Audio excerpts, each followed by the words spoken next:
you've tuned your ears into the GeekVerse.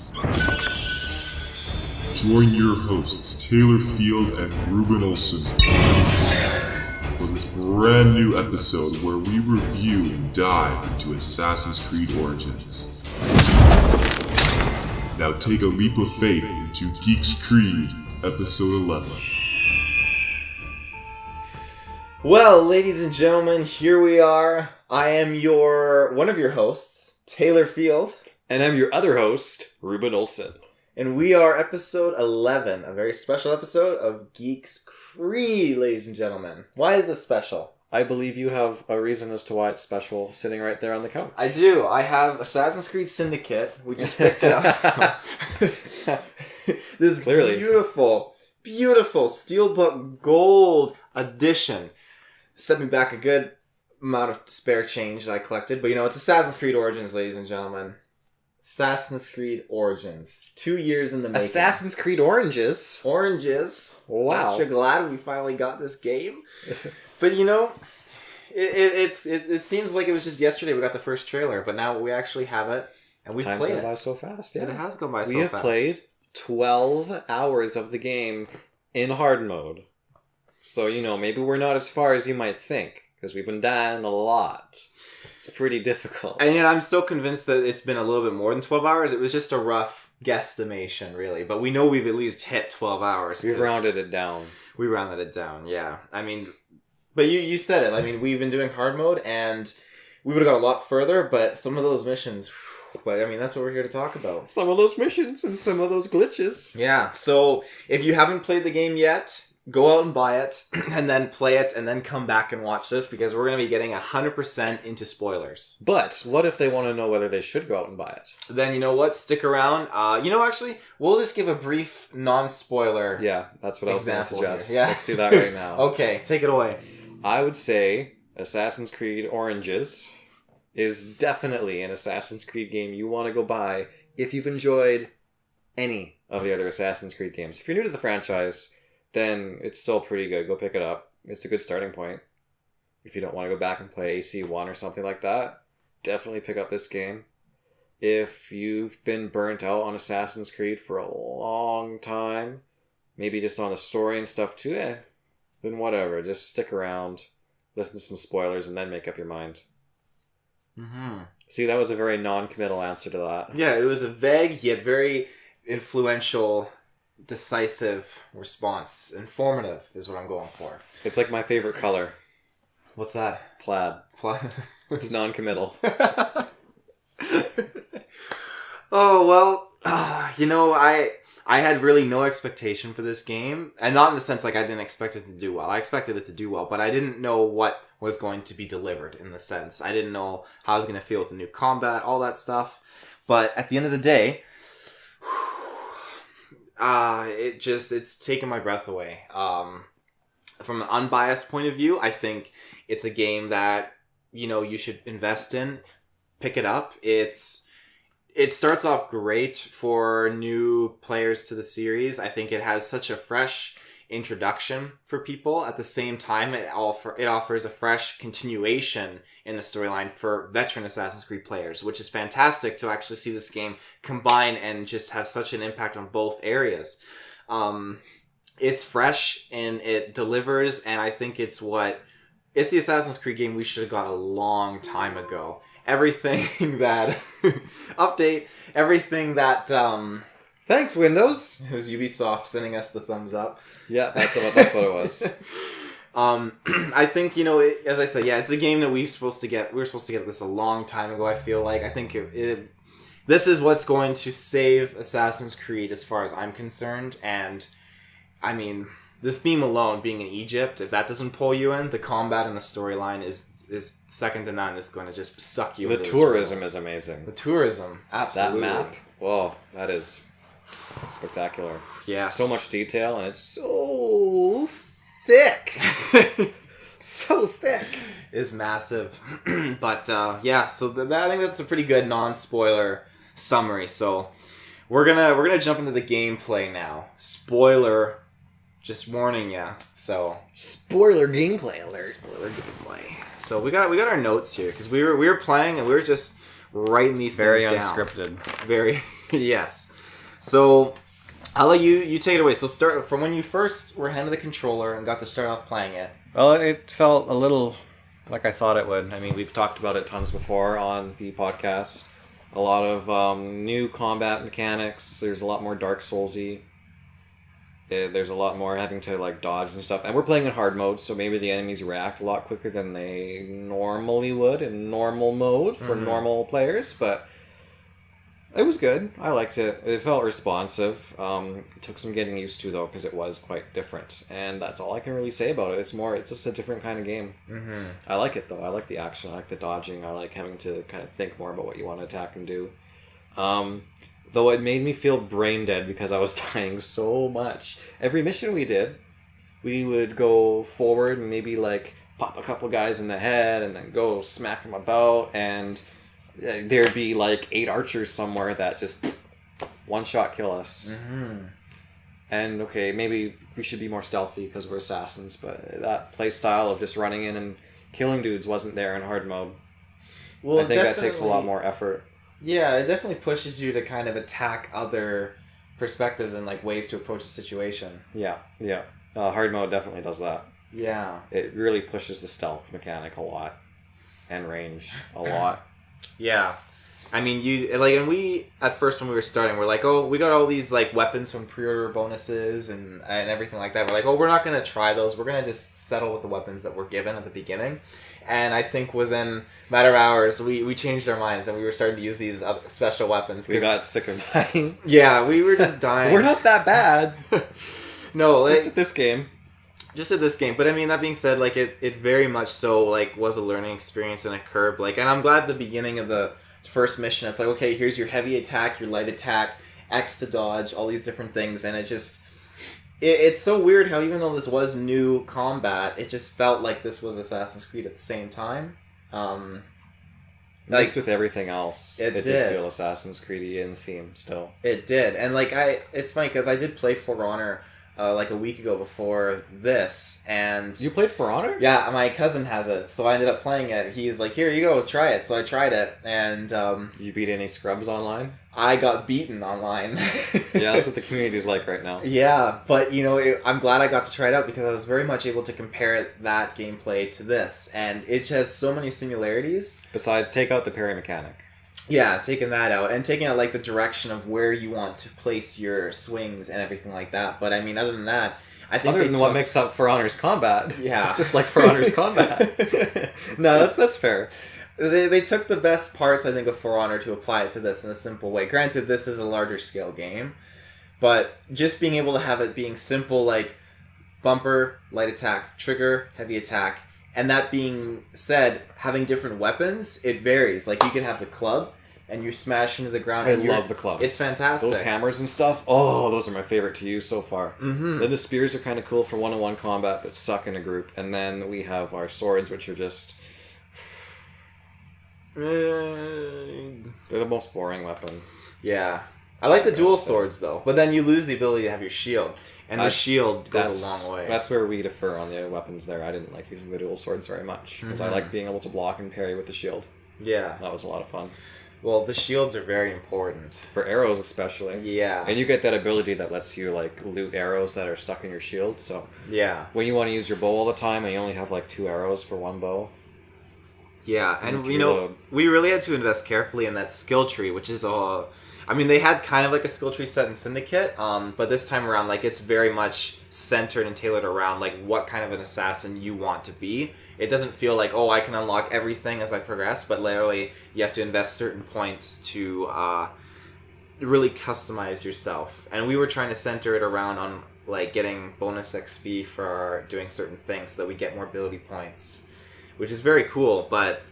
That one of those perks was, yeah, when the arrows hit your shield, they refill your stock. And, you know, most of the guys we fight, when you're backing away from them when they're in hand-to-hand combat, they instantly pull their bow out. So yeah, everyone's got a bow. We were getting arrowed all the time. Yeah. It was really annoying. So yeah, I mean, as far as like the fighting goes, I think this game has nailed it, and I'm so happy that they changed it because It's challenging. It's challenging, it's fresh, and like what you told me before, Assassin's Creed. How did you explain that again? Assassin's Creed was just like a button. You hit the button to do the counter, and another button to attack. What was that called again? It's like a rhythm game, or like Arkham Asylum, like Batman. Mm-hmm. It was just you just mash attack over and over and over, and then every now and then you hit your prompt to counter. Yeah. Kind of a thing. Like that's all it was. Yeah. Once you did that, it was mindless. Absolutely mindless. Yeah. No challenge at all. Yeah, and that's exactly. It's good that they realize, we got to switch this up and actually change it because that's something that, I mean, you're playing Assassin's Creed, you need to have an actual good combat system. And what better to go with a good combat system than AI? So let's talk about some of that. There's a lot more locations and assassinations and things that feel like what Assassin's Creed should be. Like, go assassinate this guy. That's a whole quest. And you gotta go, and there's like a big palace, and there's guards everywhere. And the cool thing is, depending on the time of day, the guards will like walk around their shift and trade places and like take over another guy's. Nighttime, they'll be like less secure. There'll be more guys up on the front. Maybe there'll be a few openings. A bunch of guys are asleep. Stuff like that. The NPCs do kind of go about their schedule, though we haven't been able to completely check the regular civilian NPCs and see what they do. Mm-hmm. They were there. I didn't pay much attention to them besides running over them with my horse. Video games. And, but the guards, they were fairly good in most cases. There's a few instances where their AI was extremely broken, and I'm hoping it gets patched. There were quite a few bugs, but the actual missions and just running into assassinate a boss or something, those were sick. I love those. Mm-hmm. That was exactly what I wanted to do in this game, and yeah, and it was very cool the sense that it would be like some NPCs would be those tougher kind of brutes, and then you have the basic ones. And when you go to, it's not instantly like a kill. Like when you put like your reticle over them with your bow, it shows like, okay, you'll do this much damage. Yeah. Or if you're gonna do a takedown assassination, it'll knock their health down to like this much, but it won't kill them. It's There's much more realistic. The big burly guards too. Like you go to take them down with your assassination. If they're like a level higher than you, it won't be an instant kill. Yeah. Yeah, exactly. And then they'll alert everyone, and you got to fight, and it's like, I shouldn't have done that. Yeah. Well, you've had a few close calls where you've gone in and assassination's gone wrong, and the guy skeets off to go to. He goes to like light the brazier, whatever it's called, the bonfire, to alert the troops. That's one way to name that. Yeah, that's one thing. The other thing, though, that's kind of annoying about the gameplay missions is your ammo doesn't replenish upon death. So when you go and do something like sleep dart a bunch of guys, and you die because you made a mistake and you respawn, your sleep darts are still gone. You don't get them back. You got to go replenish your ammo supply. That was really annoying. It does give you a little bit back, I noticed. When we were doing that bow that had only 4 shots, it did give you at least 2 shots every time you die. And you do get 1 sleep dart, if you noticed that. Oh, so that's still kind of poopy, though. You should get back what you had. Because I feel like it goes out of its way to reset you. And then when it resets you, it respawns you close to where you died, unless you're in the mission zone. Mm-hmm. So if you led some guards to, like, a certain area away from like your major mission point and you die there, you're just gonna be there, and there's like a small chance the guards could spawn looking at you, and you'll be instantly in combat and it'll wreck everything. Mm-hmm. That's one of the other little glitches they gotta patch, or at least do something about. There's some problems with this new system that could mar the game overall, I think. Yeah, and one of those problems was you were actually getting spotted in areas that you shouldn't have been getting spotted. Around corners, and even up perched in certain areas where, like, you moved to, like, an inch, and way down below, like, in that one room, where it was, like, a circular kind of hole in the ceiling, they instantly saw you, and they were all pouring out. I wasn't there! I was in the building thing, there's a hole, and it's like, they all come up and attack me. Yeah. That sucked. Yeah. I didn't like that. What was the other thing we encountered during a mission? Oh, yeah. I jumped in a hay bale. It was a hay bale up against like a U-shaped wall, right? There was one entrance into it, and I couldn't get out. I did everything I possibly could, and I assume you're supposed to exit the hay bale from the other side, and they made it face the wall, so you couldn't get out. And I think we sat there for a good 15 minutes as I tried to alert the guards by whistling and Was standing it really up with my 15 bow. minutes? Yeah. Holy fudge! And eventually a guy came by and I missed pressing Y to assassinate him, so I couldn't jump out.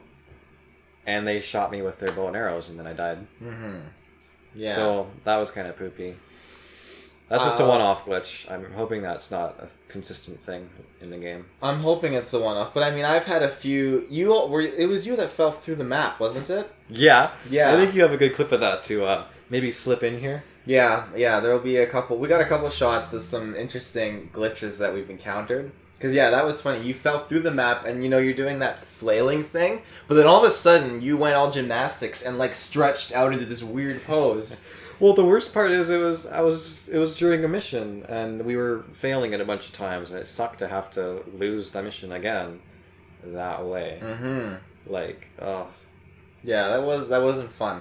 And it sucked because, you completed the mission, you got the horse carriage where you needed to go, you were on a dock and, angled, but then as soon as you got off the horse carriage, like it told you to do, it was like, oh, target lost, you failed mission. Restart it. Because the horses were at such an angle, they detached from the carriage, and I guess that failed it. Yeah. That was weird. It was like in the Witcher games where you're trying to go up a wall, or Skyrim where the horse is going up a wall. Mm-hmm. The horses here just freak out and go, okay, you failed. Mm-hmm. Mission is over now.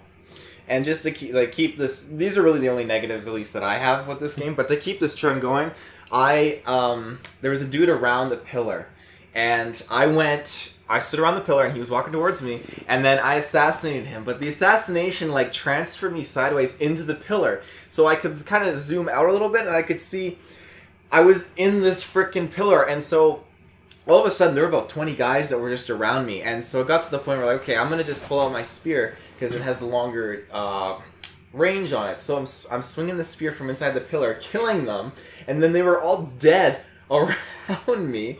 It was absolutely nuts. And I couldn't get out. I tried as best I could. I changed to Sinu and was flying around. Could see that I'm stuck in this pillar. But nothing was able to come of it except that I got a bunch of free XP, killed all these guys, but I had to fast travel out. That was my safe You were point. a real pillar of the community. That makes me wonder, maybe you could have fast traveled out of the haystack.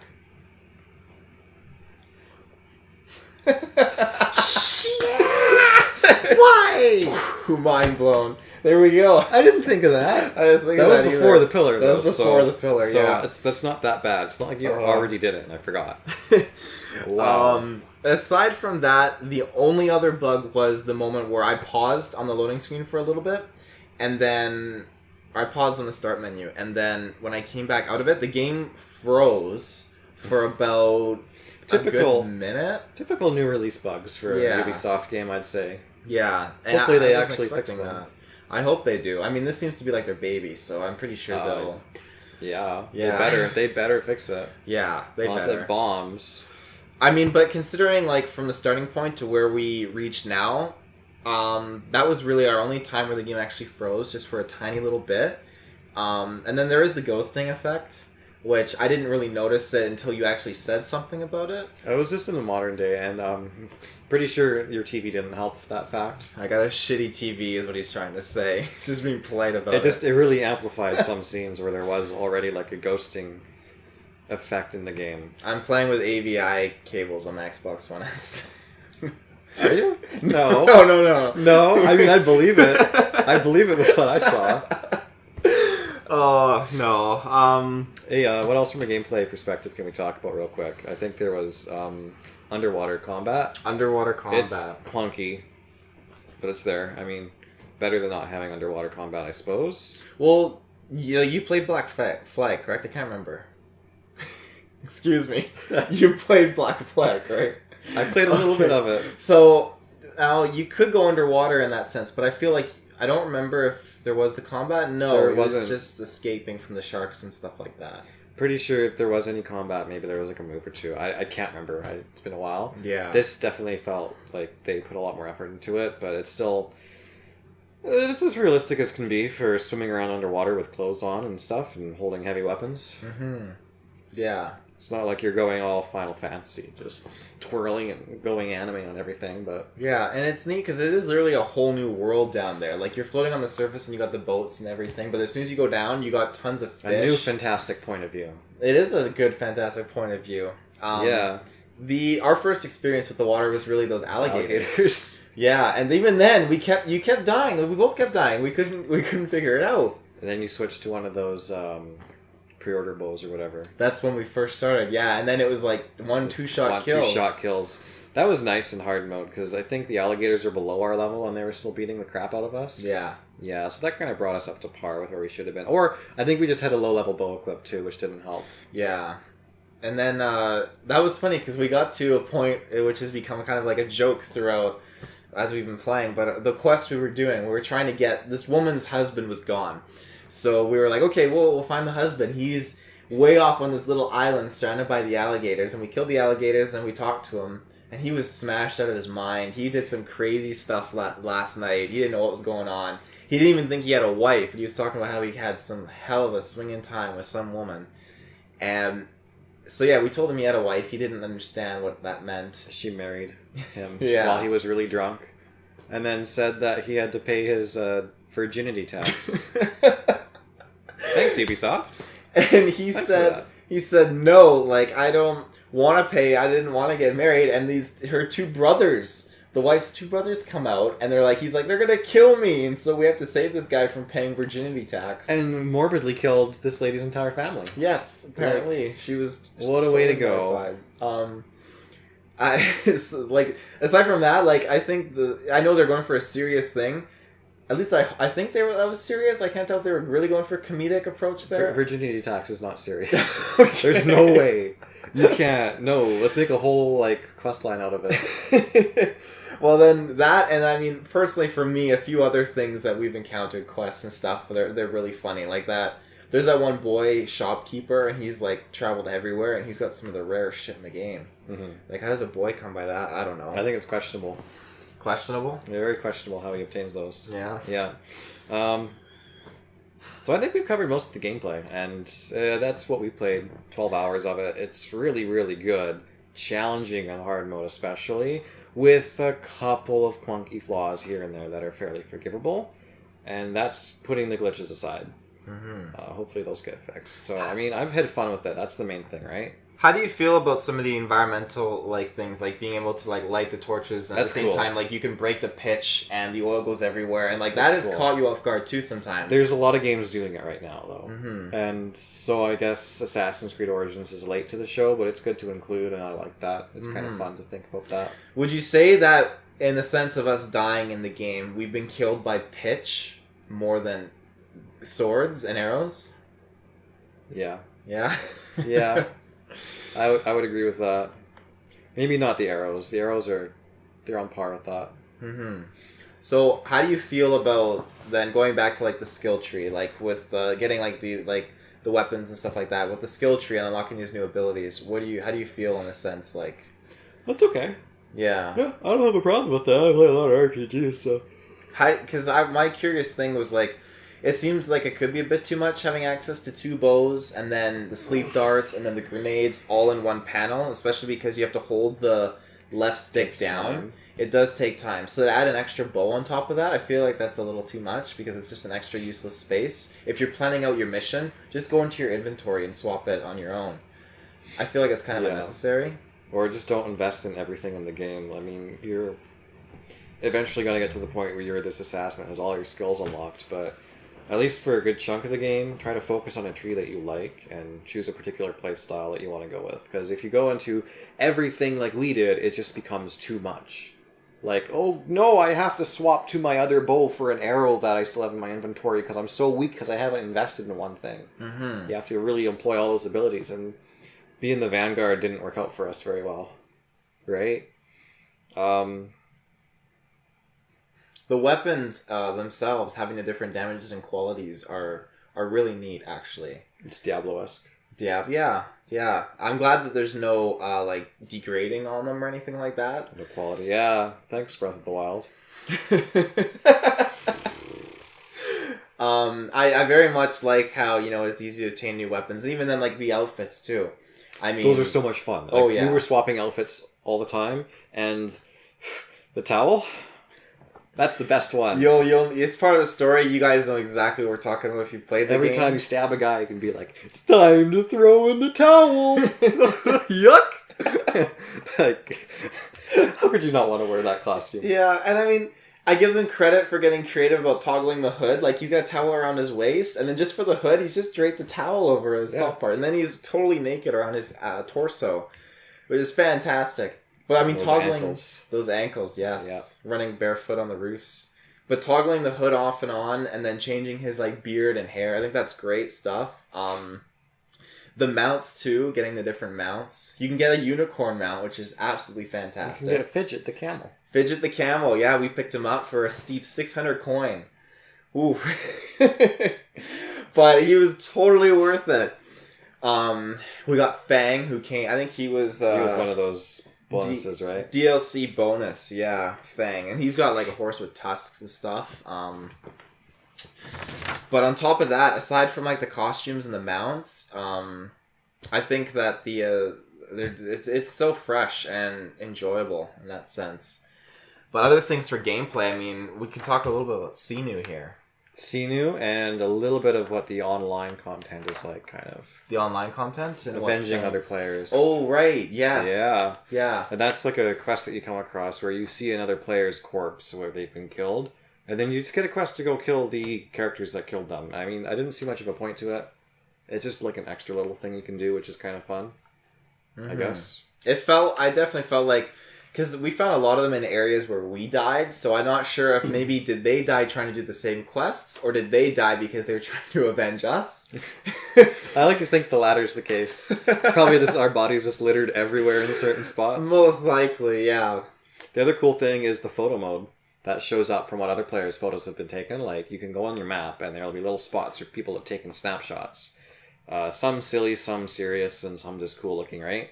That's a cool feature to have in there. Well, in the last episode of GeekVerse, I got laughed at because I mentioned that they introduced this photo mode, and they were laughing at me because, like, you know how many other games have done this? And granted, that's been done, but I think Assassin's Creed, to put that in the game for the first time, and it's such a expansive and beautiful landscape. It's because in other games with photo mode too, you haven't been able to share it with the community as easily as you can here. Because this is in-game where you can just go to the map and photos are there. Whether you want to or not, you're probably going to see other players' snapshots.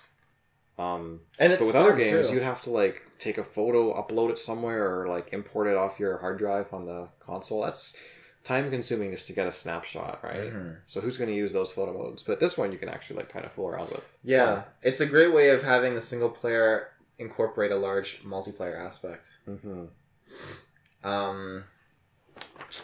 But I guess I'm trying to think of any other multiplayer kind of perks like that. I mean, aside from the photo taking, I think that was it so far. Unless there's some content later on that we haven't uncovered yet. Mm-hmm.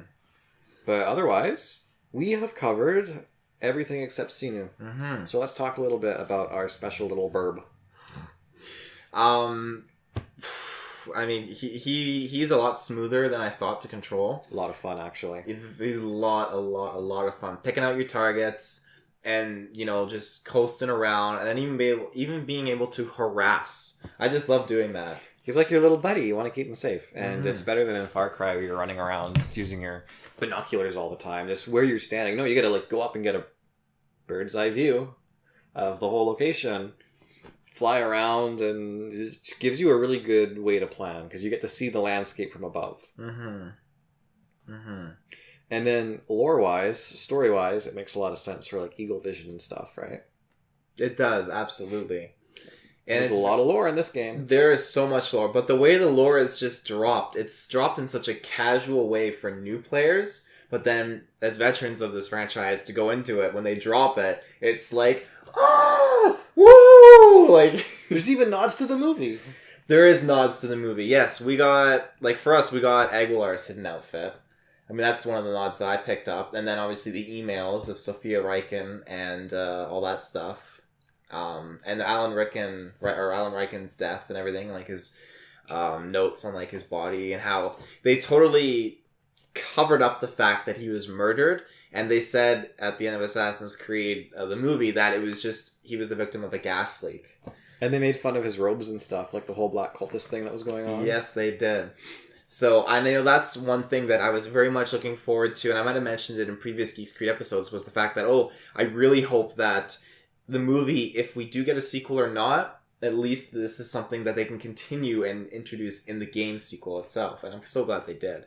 Because Sophia Reichen, her emails were very kind of loose, and I feel like she wasn't like replying to the main character's emails that much, so she's got her own agenda that she's working on. Yeah, there's something with that we're either going to find out later in the game, or Hopefully. maybe it's something else. Hopefully. Yep.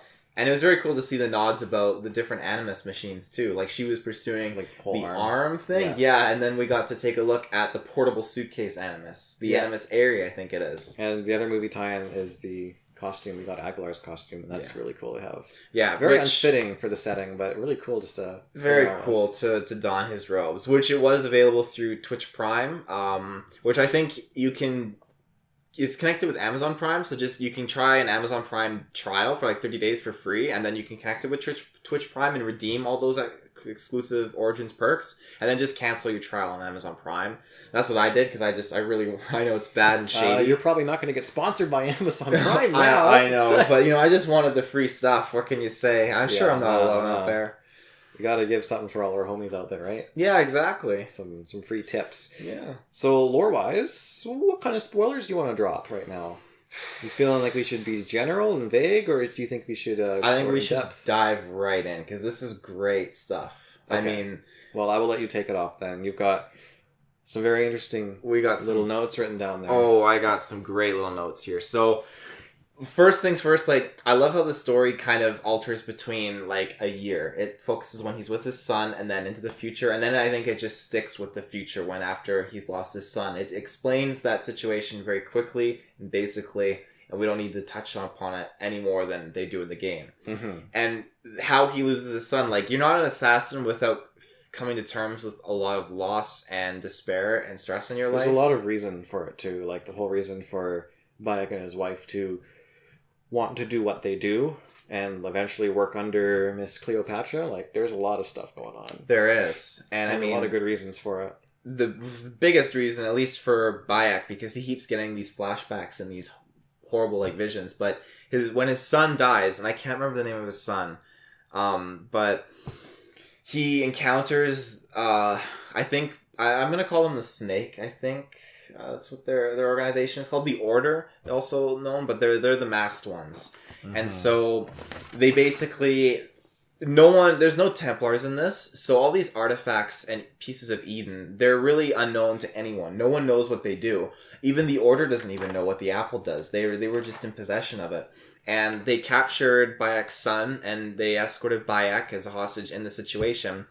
And one of the Order held Bayek's son, and Bayek was having one of the masked ones in between his son and Bayek was holding a knife to the masked one, and the masked one was basically implying, you're going to regret doing this, and turned, and Bayek, he couldn't do anything. He tripped forward and jabbed the knife into his son's chest, and it's just so, you feel for him so hard. It's just such a shame. But I mean, then that, continuing on from that, then it just jumps to him being a year later where he's reintroduced with his wife, Aya, and it's just, they're really trying, and they end up joining up with Cleopatra. But along that way, well, actually, no, I'll let you cover, like, how did you feel about that, his kind of development in losing his son? It was good. It was well done. I don't have many comments on it. Mm-hmm. There's not a lot I can say that you haven't said.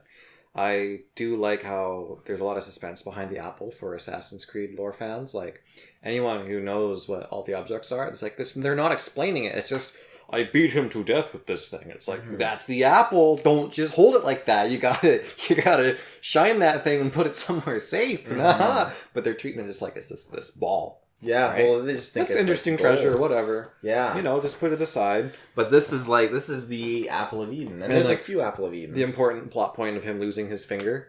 It was so simple, right? Yes. And it made sense for why it happened there. Like, he wasn't thinking, his wife has this scene where he's like going to activate it, and she goes, no, and she moves his hand back.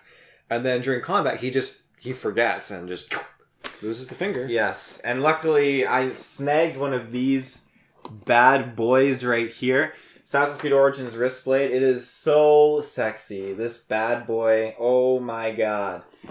I mean, dual prongs, gauntlet vambrace. Ooh. Dual prongs? Dual prongs. Gee, Billy. Why does your mom let you have two prongs? I don't know if I could ever come to the point of opening this up, and I know that pains Reuben so much. He hates it. I wouldn't even open up my statues. I just can't. But exactly like you said, it's so casually done, and it just got me so excited because the whole time I'm waiting, I'm like, okay, this is the first assassin, so we're gonna see his finger come off at some point, and he was being choked to death in the bathroom by I wrote his name down, Edoros, and so. Yeah, he's being choked out, and he has his hand there. I don't think that's how you pronounce that name, but carry on. How would you pronounce it? I don't remember, so I'm not going to try. I think it's like Eudoros? Eudoros? Eudoros! Ew Doritos. That's his name. Eudoritos. That is way better than what I said. Eudoritos. So Eudoritos was choking Bayek, and so in the Mountain Dew bath. You know, wow, they really went out of their way to advertise in this game.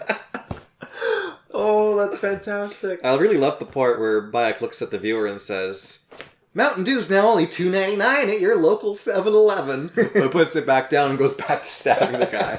Like, they could have been more subtle, but I think it was really well done. Oh, that's great. I'll have to go pick up one of those. But... yeah, it was phenomenal. I mean, it just shot through his finger, and it was just this act of self-defense. It wasn't where it is now, it's a hyped up act of initiation, rite of passage into the creed. That's something that comes later, though. It is That's something we know later. Now.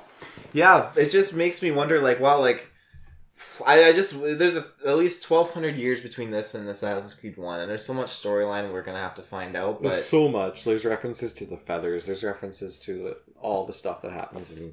yeah. Confirming your kills is very cool. It's not just killing your target and leaving. You gotta go to a special cutscene. You gotta get the feather. You gotta talk to them in, the dead world. And it's really cool. Really neat. Very neat. But yeah, that was great. And then...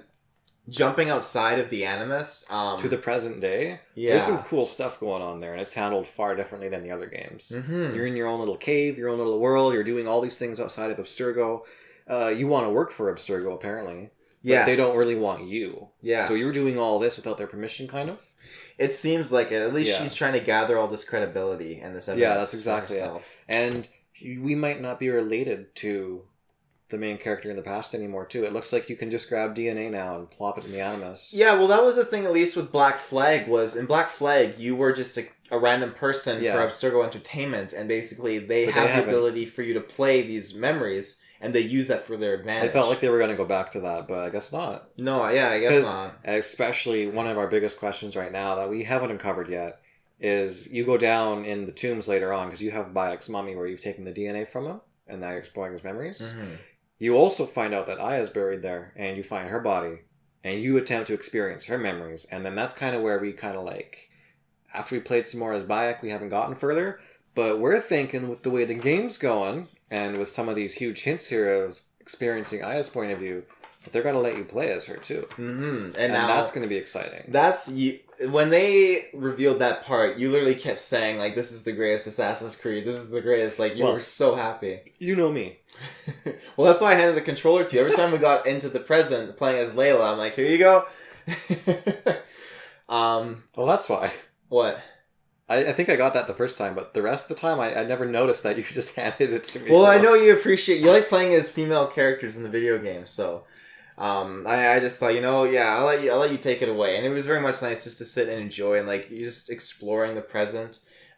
She's just all brave and does her leap of faith too at that moment. And yeah, she's a neat little character. She's getting the bleeding effect too. Now that's something new because Abstergo Entertainment, in Black Flag, when you were playing the memories of Edward Kenway, you weren't related to him and you weren't getting the bleeding effect. But she is, which makes me feel... She might be related to Aya then.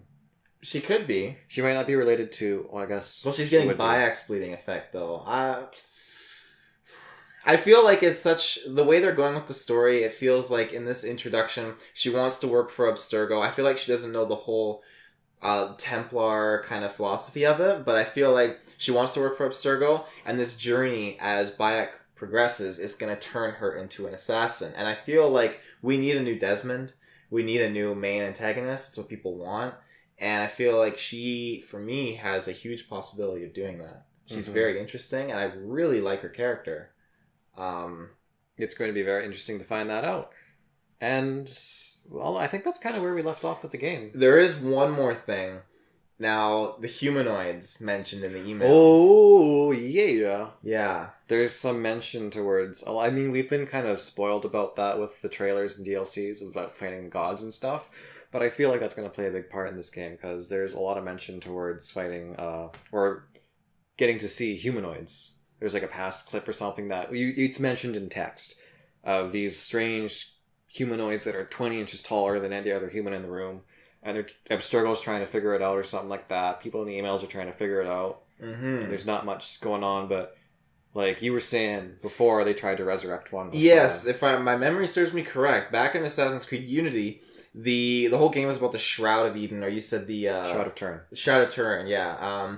So, if I remember correctly, Abstergo gets their hands on it, and you get to see a clip of this like laboratory, and it looks very sketchy, and from what I'm aware of, they were going to try to use it to bring back one of those who came before people back to life, and it makes sense because I think that like a little bit taller and all that stuff fits the description of them. Mm-hmm. So if that's where they're going for, like I know that, oh gosh, I can't remember her name, but in Assassin's Creed 3, I think it was Minerva. Don't ask me. Okay. I don't know. Well, Desmond died to save the Earth because one of those people who came before, she was kind of bad, but she had a plan set up to save the Earth from the solar flare if Desmond died. And so when he died, she was able to come out and actually go into technology. So she's transferring throughout all the technology in the world. And I think she's getting to a point where she wants to actually come back and be a real entity. And I feel like the Shroud is supposed to help with that. But I mean... I'm really scratching the bottom of the barrel in my head here for like memory because I'm really trying to remember, and it's been a while for my research. But I mean, it's very interesting that they mention the humanoids and where that's gonna go. Like this, it's really anywhere cool. right now. It could. I gotta say, I'm excited to play more. I am too, and I really hope that they do it in a careful way because everything else has been done greatly for new gamers to this series. But I think if they drop that humanoid thing in a bad way, people are going to literally be like, okay, this is too much. I don't understand what's going on. It needs to be done carefully. Yeah. But I guess aside from that, storyline-wise, it's going in a great direction. Yeah, and I think we're going to have to come back for another episode once we finish this game. We absolutely are. The next episode will be much more in depth and much more well covered. With a complete critiqued review of the game's story. Yeah. So and our final thoughts on the gameplay, which are yet to come. Based but off so of, far, it's good. I give it a thumbs up. Yeah. And so this is something you are planning to buy right now. Yep. Yeah. Yeah. It was that obviously a day one purchase for me. It's going to motivate me to get a better TV. So there's no ghosting effect. But yeah, so other than that, I personally recommend this game 110%, and that is from an unbiased point of view. I don't see any reason why not to get this game. The positives outweigh the negatives 10 times more. And yeah, like you said, we're going to be definitely dishing out a Geeks Creed episode, probably in another little bit of time here, and you will get to have much more content, review, and just details. But I hope that this at least satisfies that itch that you have about the game. And I know there is the spoilers, but you know. And we hope this satisfies your itch for Geeks Creed. Oh yes, this has been our most anticipated episode, what we've been coming to. But yeah, we did put out a Assassin's Creed playthrough video. So it's me and Reuben basically starting from the very beginning of the game, progressing along to a specific point in the game. And it's very casual, but at the same time just very just exploring and venturing and just really getting to experience the game. So you can really see us more, our facial expressions and how we're reacting to what's going on, which is a good time. It's a very good time. It was a great time. Yeah. Yeah. But other than that, you know, that pretty much wraps it up for Assassin's Creed. I will say that this coming up weekend, November 4th and 5th, I want to have huge shoutouts for the 24-hour stream for GeekVerse. We're doing a charity event basically for the BC Children's Hospital. It's going to be going from the 9 a.m. on the 4th to 9 a.m. on the 5th, Saturday, Sunday. And it's just we're going to be gaming and we're going to be going at it hard just to get as much money as we can. Our goal is $500, and Dylan will shave his head if we get to that point.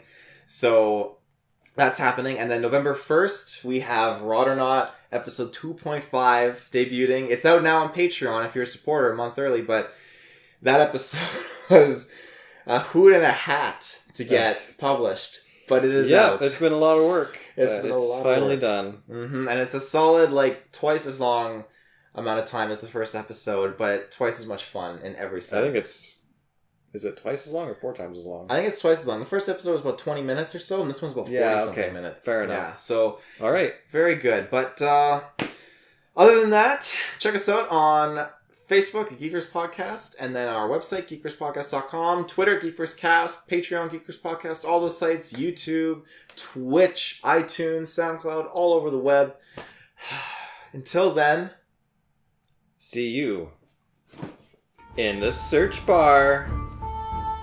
Thank you for tuning into this episode of Geeks Creed, brought to you by GeekVerse. We will see you in the search bar.